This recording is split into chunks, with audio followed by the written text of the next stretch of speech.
Rabat et Karim, nous passons maintenant à la partie questions libre. Vous restez quand même sur la thématique du sujet. Vous avez un micro qui va circuler à droite et un micro à gauche. S'il vous plaît, si vous avez des questions, vous vous adressez directement. On alterne une fois la partie chrétienne, une fois la partie musulmane, une fois la partie chrétienne, une fois la partie musulmane.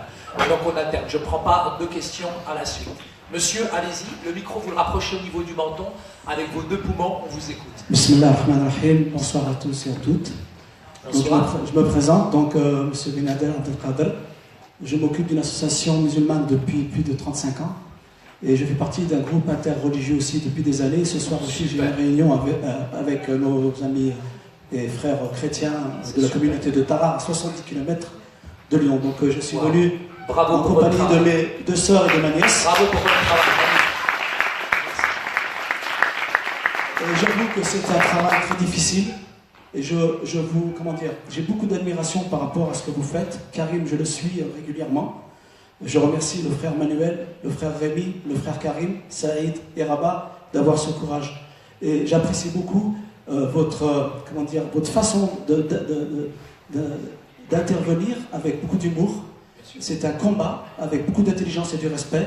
Et c'est ce qui nous manque actuellement. C'est qu'on arrive à se dire les choses, à se confronter, sans chercher à faire de comparaisons théologiques pour essayer de convaincre l'autre. Moi, c'est ma politique. Karim, il va plus loin que moi. Il a les outils pour le faire. Je ne suis pas tombé dans la comparaison théologique avec nos frères chrétiens, mais on a essayé de nouer des liens de fraternité, parce qu'on n'oublie pas que je suis né en France, j'ai 51 ans.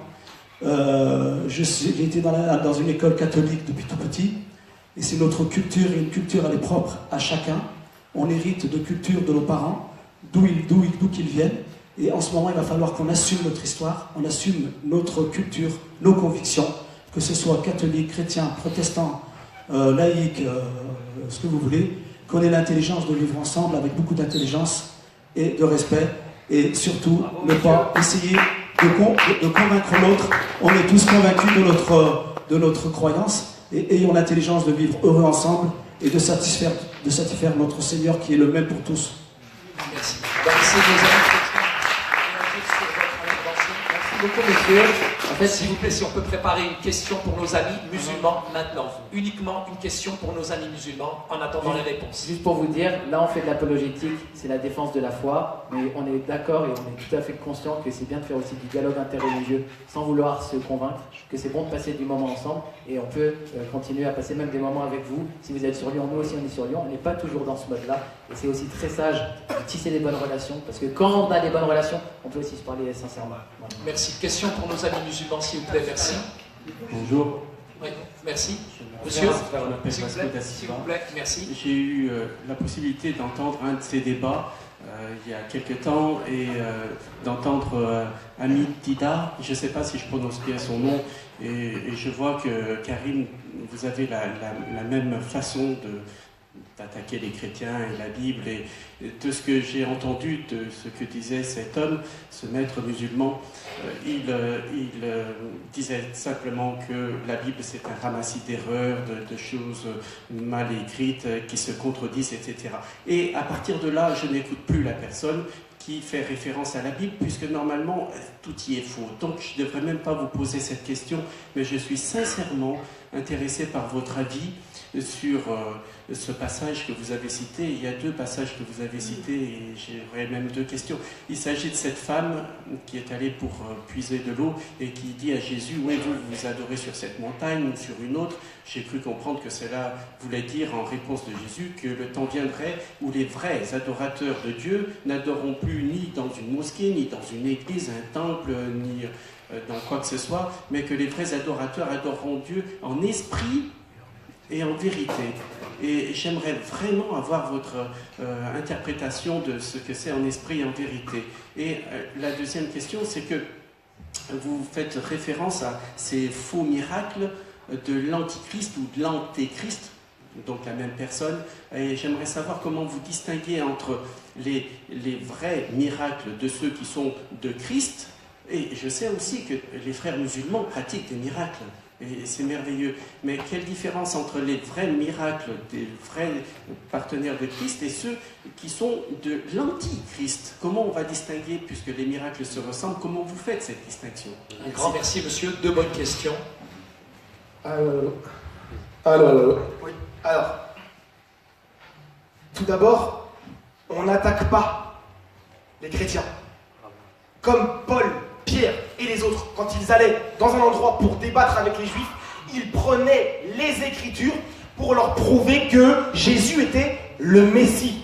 Donc nous faisons exactement la même chose pour expliquer que Jésus était bien le Messie et que nous avons aussi à vous démontrer par vos Écritures que Mohammed est annoncé aussi de manière future. Que la paix et la bénédiction de Dieu se sont dit. Donc en gros, voilà, sur cette chose-là, en fait, on n'aura pas de problème. Il faut bien comprendre notre démarche. Deuxièmement, vous m'avez parlé du Cheikh Ahmed Didat, paix à son âme. Le Cheikh Didat a son avis. C'est pas parce qu'une personne dit quelque chose que forcément on est d'accord avec cela. Moi, je n'ai pas la même approche que lui vis-à-vis des textes bibliques. D'ailleurs, comme je le répète à chaque fois que je fais une conférence, les savants chez nous ont 4 avis sur la question à propos des révélations passées. Mais il faut faire attention entre les révélations passées et la Bible.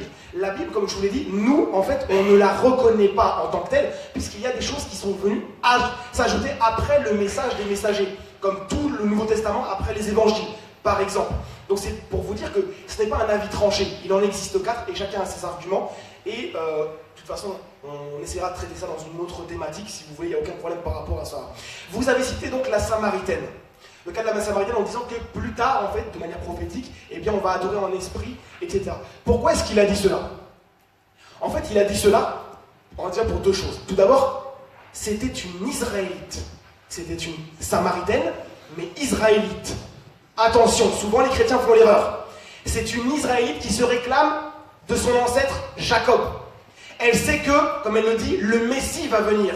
Eux, ils utilisaient le terme Taheb chez les Samaritains. Mais c'était en fait le personnage de Deutéronome 18, 15 à 18 qui était annoncé. Et ils le reconnaissaient. Les Samaritains dont il est question, attention, il y a 2 types. Les Samaritains ethniques et les Samaritains religieux. Il y avait des gens en Samarie qui étaient des purs païens, d'autres qui étaient des Israélites par descendance, mais de sang mêlé. Autrement dit, quand on reprend 2 Rois chapitre 17, on se rend compte que des tribus, enfin des gens de 2 tribus, Éphraïm et Manassé, ont été mis à un endroit et en fait ils ont commencé à faire des mariages mixtes en fait avec des païens. Et en gros ils ont fait ce qu'on appelle du sang mêlé. Et par la suite ils sont égarés complètement. Au 5e siècle avant Jésus, ils ont construit un temple ailleurs sur le mont Garizim, alors qu'on avait le temple de Jérusalem qui était là. Au 2e siècle avant Jésus, Jean Hyrcan va venir, il va détruire leur temple. Ensuite, la tension va s'augmenter entre eux. C'est ce qui va faire en fait cette pression qu'il y a entre les Samaritains et les Juifs. Mais ce sont des Israélites. Ils viennent tous de tribus d'Israël. Et Jésus va lui dire quoi? Il va lui dire, attention, le salut vient des Juifs. Et nous connaissons ce que nous adorons. Vous ne connaissez pas ce que vous adorez. Pourquoi? Parce que c'était des hérétiques finis. Ils utilisaient la Torah, ils faisaient le Shabbat, ils accomplissaient les lois de purification différentes de celles des enfants des Juifs. Mais il disait des choses catastrophiques comme quoi Élie en fait a déplacé le temple en fait de son lieu d'origine. Il disait que en fait à la base c'était pas à Jérusalem, c'était sur le mont Garizim et donc à Jérusalem c'était un lieu de culte illicite. Donc c'est pour ça que Jésus est en train de remettre les pendules à l'heure. Non, vous êtes des hérétiques finis. Faites attention. Donc ce sont des Israélites. Et il est en train de lui parler de la destruction future de Jérusalem. On n'adorera ni sur cette montagne-là, ni sur le temple de Jérusalem. Non, c'est ailleurs. Donc nous, en fait, du temps du prophète Mohammed, que la paix et la bénédiction de Dieu soit sur lui, on va vous dire que c'est à la Mecque. Parce que là, on a un nouveau messager qui est arrivé. Mais entre-temps, eh bien, il y avait d'autres formes de prière. Les Juifs continuaient à prier, malgré que le temple était détruit. Donc voilà, surtout faire attention, la Samaritaine est une Israélite. Hérétique, certes, ce n'est pas une Juive, mais elle fait partie des brebis perdues de la maison d'Israël. Voilà, je peux avoir la parole? Oui, on ne réagit pas, donc question à nos amis chrétiens maintenant, s'il vous plaît. Partie chrétienne. Oui, allez-y, oui. madame. Donc, moi, je m'explique. Voilà, je tiens à passer ce message à tous les musulmans. Parce que là, Dieu, il nous parle. Il faut ouvrir vos yeux, les musulmans. Moi, j'ai posé la question Je à suis Dieu. ouvert, madame, posez la question. Oui, Je suis oui, ouvert, regardez. bien sûr, oui, oui. Non, mais écoutez, je suis en fait en train de vous expliquer quelque chose. Oui, madame. C'est que Dieu, il a passé un message. C'est qu'il faut, il faut écouter. Il faut écouter, je le dis aux musulmans, parce que moi, j'étais pratiquante musulmane toute petite. J'ai suivi le chemin de Dieu, tout ce qu'il a dit. J'ai pratiqué le mariage comme l'islam l'a dit. J'ai tout fait comme les musulmans l'ont dit. Le Coran, je vous cite toutes les sourates que vous voulez en arabe. Le Coran, je le lis en arabe. Un jour, je me suis posé des questions. J'ai dit, mon Dieu, pourquoi tu nous fais le christianisme, l'islam, le judaïsme? Pourquoi qu'on n'a pas qu'une seule religion? Et puis j'ai fait le chemin de ma vie. J'ai dit, mon Dieu, tu vois, j'ai suivi ton chemin en me prosternant par terre et en priant dans l'islam. Hein. J'ai dit, mon Dieu, écoute, je t'ai suivi, j'ai suivi ton chemin, la pratique du mariage, la pratique de l'enfance, le respect des parents, tout ce que j'ai fait. Et pourquoi on n'a pas qu'un seul Dieu pour tous, une seule religion pour tous? Et je voyais quand même Sœur Emmanuel, Mère Teresa, l'abbé Pierre, ils faisaient des belles choses. Et nous, dans l'islam, ils nous disent c'est des koffars. J'ai dit non, c'est pas possible. Puisque je vis dans un pays chrétien, quand même, j'ai dit c'est pas possible. Pourquoi je vivrai pas en Arabie Saoudite? Pourquoi je vivrai pas dans un pays Votre question, madame, s'il vous plaît. Ma question est, sincèrement, je veux partager mon bonheur à tout le monde. Je suis désolée si j'ai été. Donc, un soir, je me suis prosternée au sol, j'ai fait mes 7 prières. 7? Les dernières prières, l'Isha. Oh, d'accord. L'Isha. L'Ishia ou le Shafa ou le Wata. Et je me suis prosternée au sol dans l'islam. Parce que ne croyez pas même en étant musulman, Dieu il nous répond. Bien sûr. Il m'a répondu, devinez quoi? J'ai dit, ah Rabbi, montre-moi quelle est la vraie religion. Je me suis prosternée au sol, je vois le portrait du Christ avec les vitraux de l'église. J'ai dit quoi? Mais c'est pas possible. J'ai dit, mais on m'a dit que ça mène au feu. Mais c'est pas possible. J'ai dit, mon Dieu, mais c'est quoi? J'ai dit, mais on m'a dit qu'il faut jamais suivre cette religion. Après, moi, comme c'était Dieu que je suivais toute petite, j'ai dit, je vais voir qui c'est. Merci, madame. J'ai écouté l'évangile. Je vous assure, mes frères musulmans, avec tout le respect que j'ai devant Dieu que je vous parle. Merci. Quand j'ai écouté l'évangile, cette bonté et cette merveille de Dieu, je ne l'ai jamais connue de toute mon existence. Merci pour votre C'est pour témoignage. ça que tous les musulmans, je leur dis, suivez le chemin de Dieu et priez pour qu'il vous montre. Merci, madame, on l'a bien Voilà. entendu. Merci, madame.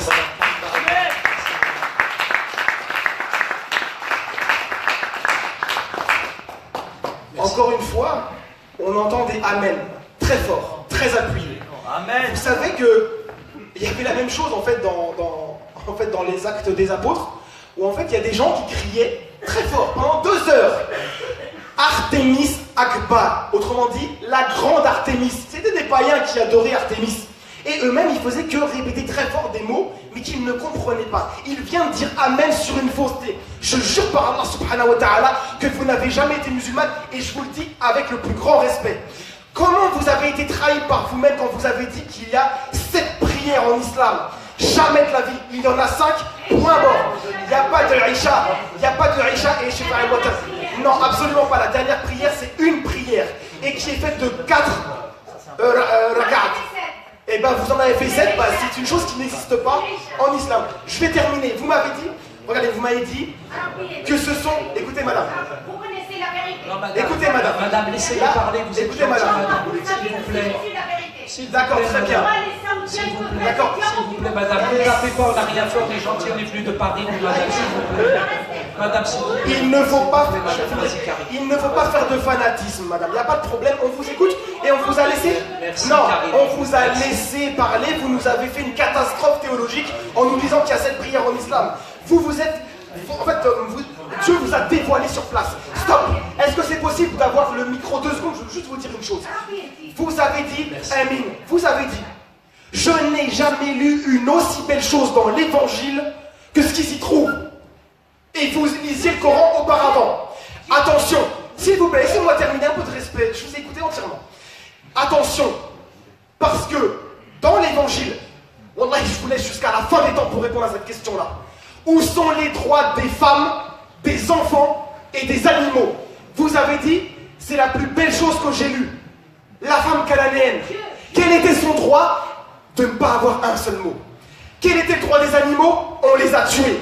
Quel était le droit des enfants? Juste d'être comme eux. Mais vous avez quitté un code de loi qui vous donnait tous vos droits et devoirs. Et vous êtes allé vous nous présentez un évangile où Jésus ne vous a donné aucun droit. Donnez-moi un seul droit que la femme a dans l'évangile. Wallahi, vous n'en avez pas. Et le seul droit que Jésus lui a donné, c'est de ne pas pouvoir divorcer.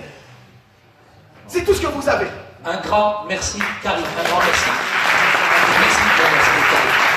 Maintenant, s'il vous plaît, je sais que c'est la première fois qu'on fait ce débat sur Lyon, hein. Mais madame, ne vous inquiétez pas, on vous remercie vraiment chaleureusement pour votre intervention, pour votre courage. Merci pour votre parcours, pour votre cheminement spirituel. Merci aussi, Karim, évidemment, pour ta réponse. Et ça me fait vraiment plaisir. Maintenant, simplement, si vous posez une question, j'aimerais bien que ça soit quand même une question, s'il vous plaît, qui soit posée à nos amis chrétiens. Là, il n'y a pas de question à nos amis musulmans. Je suis désolé, tu reprends le micro. Je veux une question à mes amis chrétiens. Là-bas, il y a... nos amis, c'est une question. Tu as bien vérifié que c'est une question? Très bien, question. Tu peux te lever, s'il te plaît, Mohamed? Merci. Shukran. Salam alaikum wa barakatuh. Tu t'énerves pas, tu restes tranquille. Ah non. Ok. Non, c'est parce qu'il y a ça que je pensais quelque chose. Je me permets une petite interlude. Moi aussi, j'ai pas grandi dans l'islam, j'ai grandi dans le catholicisme. Donc c'est en étudiant le christianisme que je suis devenu musulman. C'est pas une preuve. Exactement. Voilà. Donc votre vie personnelle, c'est pas une preuve. Moi aussi, j'ai rencontré Allah subhanahu wa ta'ala. On fera un débat ensemble tout à l'heure. Non, je me permets parce que qui, ça, les arguments, on en a tous. J'ai connu ceci, cela, c'est pas une preuve. La preuve, c'est les écrits. El-Mouhim. Je présente la question maintenant par rapport aux deux intervenants, Manuel et Rémi, bonsoir. C'est concernant les pathologies chrétiennes. Concernant le retour de Jésus, je sais que la tradition patristique croit que Jésus va revenir. C'est-à-dire l'étude des pères de l'Église. Voilà, parce que toi, quand tu t'étudies des mots, là, tu crois que Zahma, tout le monde a fait de la théologie. Non, okay. Voilà, okay. Justement, je veux savoir si dans la croyance protestante, est-ce que vous croyez que Jésus va revenir à la fin des temps, qui siégera, qui gouvernera la terre? D'où ma question, quand Jésus va revenir, il aura en face de lui des opposants, forcément. Il y a toujours eu des incrédules. Quel va être le comportement de Jésus face à des gens d'une extrême hostilité? Va-t-il, comme le pensent les Juifs, prendre les armes, ou va-t-il se contenter de les appeler à la raison? Excellent. Un grand merci.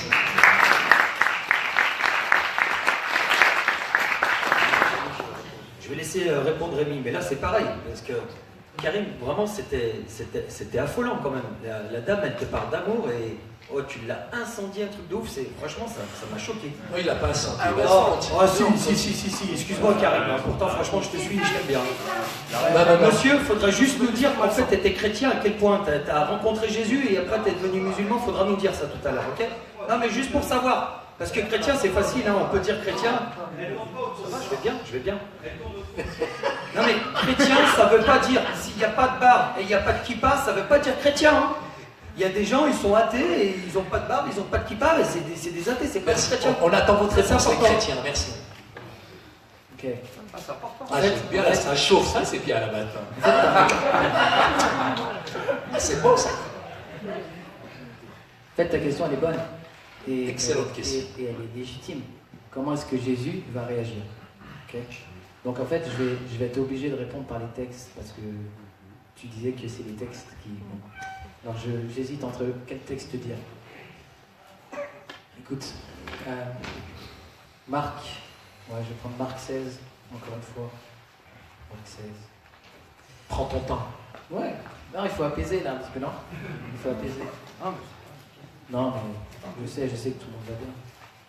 Ok. Tout d'abord, il faut dire ce que Jésus a dit. Il leur dit allez par tout le monde. Alors je vais développer un peu. Et prêcher la bonne nouvelle à toute la création. Là-dessus, on n'a pas eu de retour sur le mot création. Je pense qu'on pourra discuter avec Karim. Celui qui croira et qui sera baptisé sera sauvé. Mais celui qui ne croira pas sera condamné. Quand Jésus va revenir, il y aura une condamnation. pour ceux et celles qui seront contre lui. Tu parles comme un musulman. C'est-à-dire que comme Jésus pour toi n'est qu'un homme, tu te demandes comment Jésus va revenir à la fin des temps, comment il va réagir. Quand Christ va revenir, il va revenir sur les nuées comme le Fils de l'homme, avec, il est dit dans le livre d'Apocalypse, un sceptre de fer, avec une autorité sur toutes les nations, parce que Christ, en fait, c'est Dieu. Et qu'il a une puissance infinie. Et il va jeter, enfin, il va même pas jeter lui-même, il va demander à l'ange Michael de jeter le dragon, le faux prophète, dans les temps ardents de soufre et de feu. Et on a des malédictions, malheureusement. Il dit dehors les meurtriers, dehors les adultères. Et il va les mettre en dehors. Il y aura une véritable condamnation. Et les gens vont vivre sous le châtiment éternel. Mais pour Jésus, ce ne sera pas dur. Pour Jésus, ce ne sera pas une bagarre d'un homme face à des méchants. Il est la parole de Dieu. Il est tout puissant. Donc il y aura... C'est pas quelque chose d'un combat de boxe, ça n'a rien à voir. Il va venir, il va séparer les bons et les méchants. Et tu peux regarder par exemple Matthieu chapitre 25 avec la séparation des boucs et des brebis et tu verras, c'est magnifique, lis-le. Toi c'est dans l'évangile, lis-le. Tu auras aussi des informations sur comment ça se passe à la fin des temps. Voilà. Que Dieu te bénisse, merci pour tes questions. Tout à l'heure par rapport au miracle, juste, il y avait un monsieur qui avait parlé. Comment est-ce qu'on discerne un vrai miracle d'un faux miracle? Et ça, c'est quand même une question importante, effectivement. Et c'est vrai qu'il y a des faux miracles. Et en fait, Karim a raison quand il dit qu'il y en a qui vont faire des faux miracles, comme à l'époque des prophètes de Baal, ils ont fait des faux miracles, etc. Il y a des faux miracles, il y a de la sorcellerie. Il y a des choses que les genoux ne font, en fait. Et ça, on est d'accord. On est d'accord avec vous. Et il ne faut pas se tromper. Moi, simplement, je vais vous lire un texte qui est peu connu, c'est dans la sira du prophète Mohammed, donc c'est Ibn Yitzhak. Je sais qu'il y a des questions, qui n'est pas toujours fiable à 100%, etc. Mais j'ai quand même envie de vous lire ce texte. Celui qui est... Alors, il a écrit ceci. Il a rapporté l'existence de cette religion, le christianisme, à Najran, donc c'est au Yémen, et dit au fait qu'un homme du reste des gens, appelé Famiyun, professait la religion de Jésus, fils de Marie. Il était un homme dévot, persévérant, ascète, dont la prière était exaucée. Donc dans la sira, les questions d'un homme qui s'appelle Famiyun et qui a annoncé le christianisme à Najran avant la venue du prophète Mohammed, selon la sira, d'accord? Et il dit de lui, alors Sali devint son compagnon. Les gens de la bourgade étaient sur le point de s'apercevoir de son cas, donc il a un ami qui s'appelle Sali. Et s'il venait un malade, si un malade vint le consulter, il pria pour lui et le malade guérit. Mais si on l'appelait pour un malade, il refusait d'y aller. C'est un homme, en fait, Famiyun, qui était un chrétien, et quand il priait, selon la sira, les gens étaient guéris. Ça, c'est intéressant à savoir que dans vos sources, en fait, les miracles des chrétiens, vous regardez, c'est page 23, c'est Al-Bukhari. Dans vos sources, les chrétiens, ils allaient de ville en ville, si vous lisez le texte, et ils priaient, et les gens étaient guéris. Okay? Voilà. Donc simplement déjà pour que vous sachiez ça. Et ensuite, simplement vous dire, l'amour. Qu'est-ce qui fait la différence entre un vrai et un faux miracle? L'amour. Est-ce que Jésus, quand il priait par amour? Est-ce qu'il le faisait par amour ou est-ce qu'il le faisait pour tromper les hommes? Et l'amour produit un fruit. Un miracle ne produit pas de fruit, mais l'amour change les cœurs. L'amour, les amis. L'amour. Merci. Un grand merci. Je pose la question à nos amis musulmans, s'il vous plaît. Merci. Salam alaikum. Ce sera la dernière question. Merci. Je suis algérien, je suis arabe, je suis ancien musulman. On dirait pas. Voilà, mais j'aimerais te dire, mon frère. Tu vas juste me dire qu'il y a cette prière en islam, c'est tout. Calme-toi. Non, mais j'aimerais te dire une chose, mon frère, pour rebondir sur ça. Tu sais que le musulman, celui qui naît arabe, il a la shahada dans les oreilles. Donc il devient musulman automatiquement. Ça, tu le sais. Tu vois? J'aimerais te dire une chose. Tu vois? Dans 2 Corinthiens, chapitre 11, verset 14, il dit que.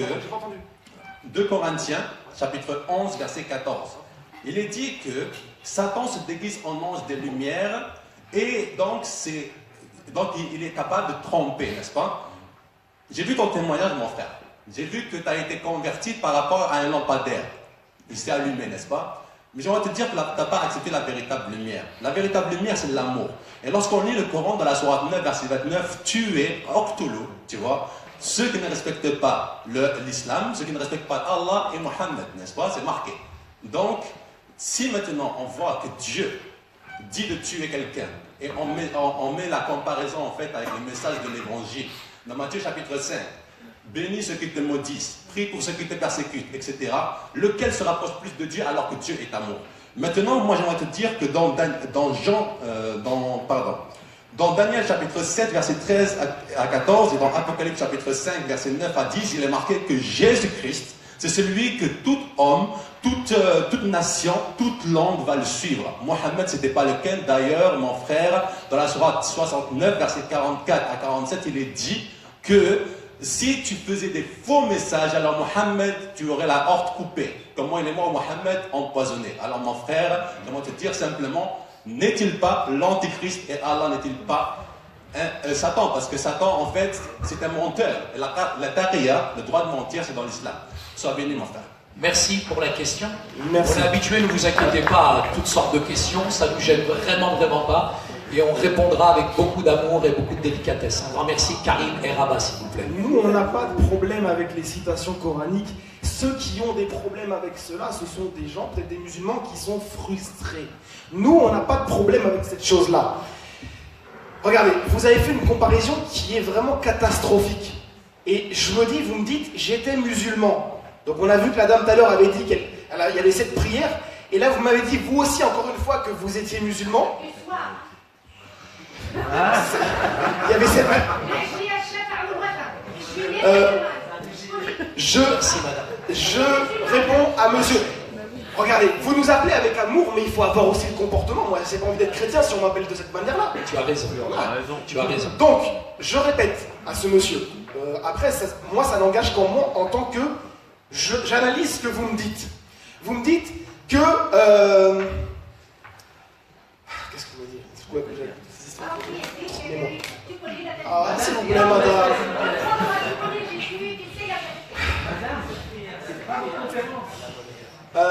Le problème, c'est que j'ai oublié ce que tu m'as dit. Par rapport à la langue. Ouais, non, mais le lampadaire, c'est ma conversion. C'était juste un signe que j'ai raconté. C'est tout, quoi.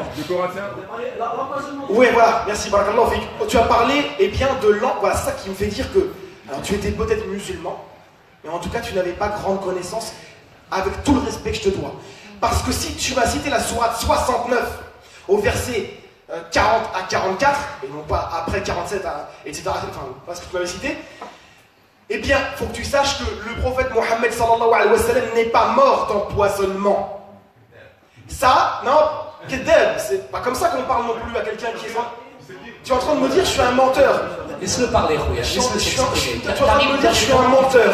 Il faut la gentillesse, la politesse de le serrer. C'est un mensonge. Si vous voulez vous battre, ça après. C'est un mensonge et honté que tu fais sur le prophète de l'islam, que la paix et la bénédiction de Dieu soient sur lui. Et que la malédiction soit sur les menteurs. Je vais t'expliquer pourquoi. Parce que dans nos sources, dans le Sahih de l'imam Muslim qu'ils ont rapporté avec eux, ils ont rapporté 36 livres, mais n'ont pas pu les dégainer. Pourquoi? Parce qu'ils ont vu que c'était chaud. Tu touches aux sources islamiques, attention, tu as un fils de l'islam en face de toi. On connaît nos sources et on connaît les vôtres. Regardez, tu m'as cité ça. Dans Sahih Muslim, le prophète qui a vécu l'événement que tu es en train de me rapporter, il dira à la juive qui a tenté de l'empoisonner, Dieu ne te donnera jamais ce pouvoir. La parole du prophète de l'islam. Et tu me dis je suis un menteur. Qui de nous est un menteur? Mais c'est quoi le rapport avec la tariya? S'il te plaît, tu laisses Karim parler. C'est quoi le rapport? Je suis en train de te ramener la parole du prophète, tu me dis que je suis un menteur parce que je te contredis et que je dis que c'est faux. Mais là, le prophète, de manière authentique, t'a dit que la juive, ça ne pourra jamais lui arriver. Point barre, ça s'arrête là.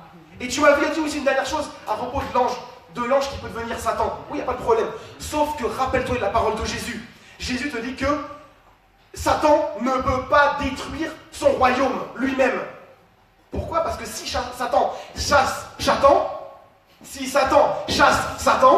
dur, hein, si Satan chasse Satan, eh bien, son royaume va s'effondrer.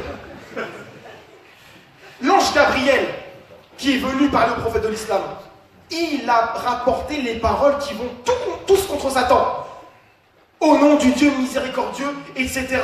On demande la protection contre Satan avant de réciter le Coran. Et il parle de monothéisme. C'est vous qui venez parler de Trinité. Attention de savoir où est véritablement le diable derrière les gens. Rabat, s'il te plaît, un petit mot. Merci, s'il te plaît, Rabat. Est-ce que je peux mettre du son? Non, vas-y, Karaba, tu te laisses pas interpeller, merci. Je vais essayer de faire vite fait, je vais faire un arc de cercle, je vais commencer par madame. Micro. Je vais faire très très vite. Donc moi j'ai été élevé dans une école catholique, par des bonnes sœurs. Gamin, j'ai été éduqué au catéchisme, etc. Mais j'ai pas vu Jésus, ni dans un miroir, ni dans une fenêtre, ni dans la neige, ni nulle part. Moi ce que j'ai vu, c'est un prophète prophétisé dans l'Ancien Testament. Laissez-moi terminer s'il vous plaît. Et je ne sais pas, être chrétien, apparemment, ça ne vous apprend pas beaucoup l'adab et le bon comportement. Donc je termine. J'ai vu un prophète prophétisé dans l'Ancien Testament et le Nouveau Testament. J'ai vu un homme qui s'appelle Mohammed, qui a éradiqué l'idolâtrie et qui a fait ce que beaucoup de prophètes de l'Ancien Testament n'ont pas fait. J'ai vu un homme qui a fait des miracles durant toute sa prophétie. J'ai vu un homme, etc. Et je vais m'arrêter là parce que ça ne sert à rien de trop parler. Par rapport à monsieur, vous parlez de taqiyya. Ça sert à rien de jeter des mots comme ça dans l'air si on n'est pas capable de prouver derrière.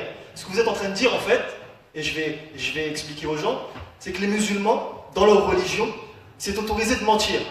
Les musulmans ont le droit de mentir. Vous avez une preuve pour ça? Vous avez une preuve pour ça, une preuve claire? Alors moi je vais vous dire un truc. Je défie quiconque, qu'il soit juif, chrétien, musulman, de n'importe quelle secte confondue, de m'apporter une seule preuve qui dit que le prophète Mohammed ou que le Coran autorise le mensonge. Le prophète Mohammed, je termine et je vais utiliser la source que lui a utilisée d'Ibn Ishaq, de la Sira. Le prophète était appelé comment à son époque? Son surnom? Par les polythéistes, par les Qurayshites. Il était appelé El-Amin, le digne de confiance, le digne de foi. Et une des caractéristiques les plus fortes de sa prophétie, et une des caractéristiques les plus fortes des prophètes de Dieu, c'est qu'ils sont connus pour être des gens de bonne foi et qui ne mentent pas. Si l'islam est une religion de mensonge, ça se saurait depuis des siècles et des siècles. D'accord? Le mensonge est un péché chez nous. C'est interdit par nos textes, clairement. Et de balancer des mots comme ça dans l'air, ça sert à rien. Ça sert strictement à rien. C'est de la désinformation, c'est de la propagande. D'accord? Maintenant, je termine avec le monsieur, avec Ibn Ishaq. Il nous cite Ibn Ishaq. Mais depuis quand Ibn Ishaq est une source à 100% fiable chez nous? Depuis quand Ibn Ishaq, la Sira d'Ibn Ishaq, est une source 100% fiable chez nous? Pourquoi? On l'a dit, frère. Pardon?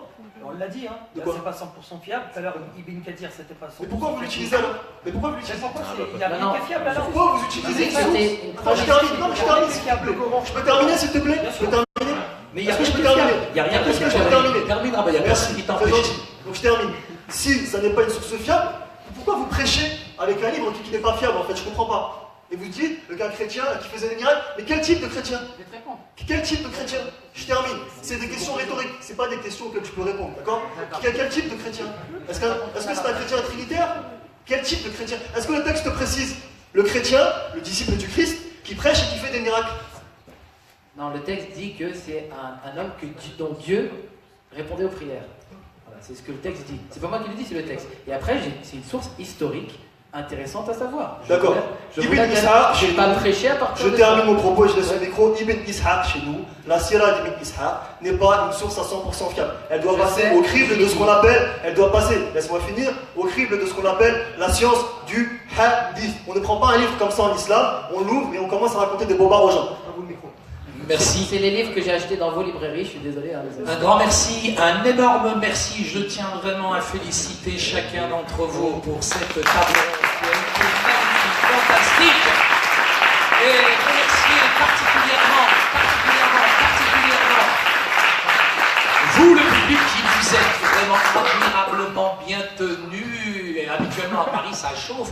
Mais là, vous étiez calme par rapport à Paris, franchement. Donc je tiens vraiment à vous féliciter, à vous remercier. Maintenant, il y a ce qu'on appelle un moment de convivialité. Donc c'est ce qui serait bien, en tout cas, c'est que vous puissiez vous déghettoiser, sortir un petit peu chacun de votre bulle, et que les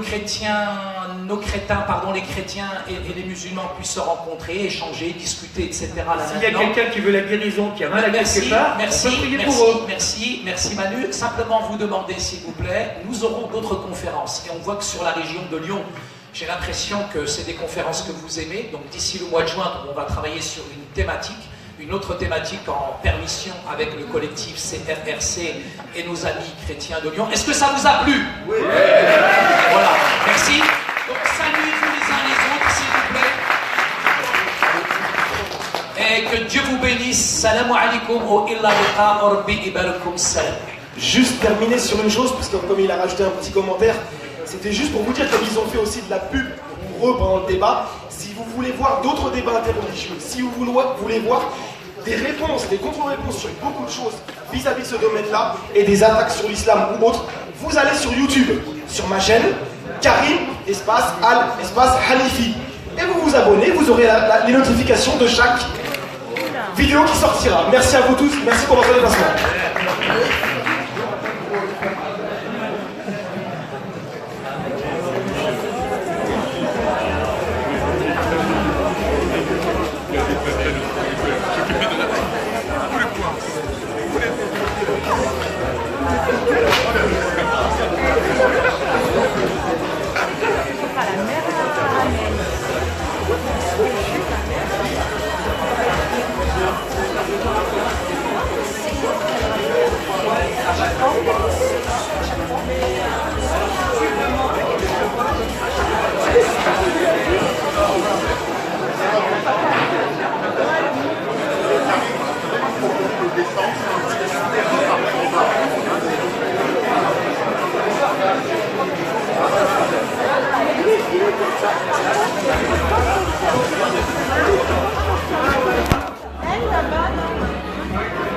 Tiens Karim.